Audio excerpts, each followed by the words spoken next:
لە 15 شوبەتدا کە وڵاتانی ئەوروپا بە پلانگەڕێکی گەورە سەرۆک ئاپۆیان پەلکێش کرد بۆ وڵاتانی دەرەوە بۆ وڵاتانی ئەوروپا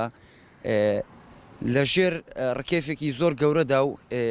توانیان دەستگیری بکەن بۆ ئەوەی تورکیا و وڵاتانی جیهان بە تایبەتی تورکیا بیانەوێت کە کورد بسڕنەوە بە تەواوەتی لە جیهاندا. بەڵام هەر تاکێکی کورد پێویستە لەسەری ئەوە بزانێت کە ئەو ڕۆژە 15 شوبەت پلانگەڕێکی زۆر گەورە بوو، شەرمەزاریەکی زۆر گەورە بوو کە بەنێوچەوانی هەر تاکێکی ئەو وڵاتانەوە نووساوە. دەتوانین بڵین لێرە دەتوانین ئەوە بڵین ئێمە پێویستە لە سەرمان وەکو کوردێکی بە شەڕەف پێویستە لە سەرمان هەموو هەوڵێک بدەین بۆ ئەوەی ئازادی بۆ کورد و کوردستان بەدەست بهێنینەوە. سەرۆک ئاپۆ بەجەسە لە زینداندایە، بەڵام بیر و ڕاو بۆ چوونەکانی لە دڵ و لە مێشکی هەرتاکی بە شەڕەفی کوردایە و لە ئێستاشدا نەک لە هەر لە کوردستان و باکووری کوردستان بە گشتی کوردستان بەڵکو لە وڵاتانی جیهانیش ئەو بیر و ڕاو فەلسەفەیەی سەرۆک ئاپۆ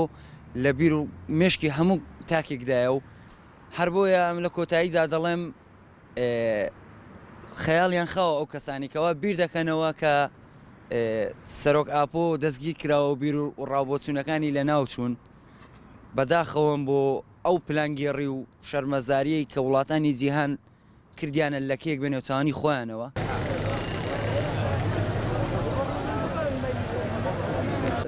پلانجێڕی و فاشیسمی کە دەسەڵاتدارانی دەوڵەتی ئەوروپای کە وا بیریان دەکردەوە بە دەستگیرکردنی شۆڕژێران و سەرۆکی شۆڕژێران و دەستگیرکردنی سەرۆک ئاپۆ ئەو بیر و ڕایە لە ناو دەستێت و پەکەکە لاواز دەبێت و هێزی نامێنێت. بەڵام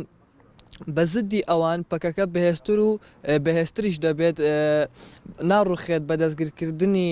سەرۆک ئاپۆ، بەڵکو زۆر بەهێزتر دەبێت لەوەی کە چاوەڕێیان دەکرد و